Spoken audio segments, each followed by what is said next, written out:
ফের রেলের signal বিভ্রাট।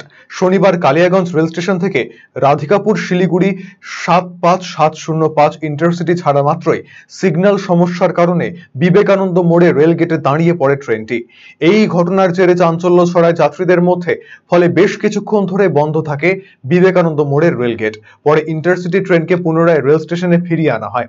Station master Biswajit স্বর্ণকার জানিয়েছেন, শিলিগুড়িগামী ইন্টারসিটি ট্রেনটি স্টেশন থেকে ছাড়ার পর সিগন্যাল বিভ্রাটে পড়ে। বড় কোনো সমস্যার আগেই ট্রেনের চালক ট্রেন দাঁড় করিয়ে দেয় রেল গেটের ওপরেই। রেলের নিয়ম মেনেই মেমো গেটে শিলিগুড়ির উদ্দেশ্যে রওনা করানো হয় ট্রেনটিকে।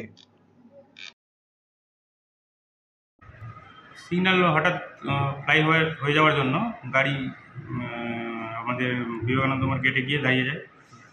যেহেতু গেটের উপর দাঁড়িয়ে যায়, গেট অনেকক্ষণ বন্ধ থাকবে, তাই গাড়িকে বলে পেছানো হয় যাতে গেটটা ক্লিয়ার হয়ে যায়।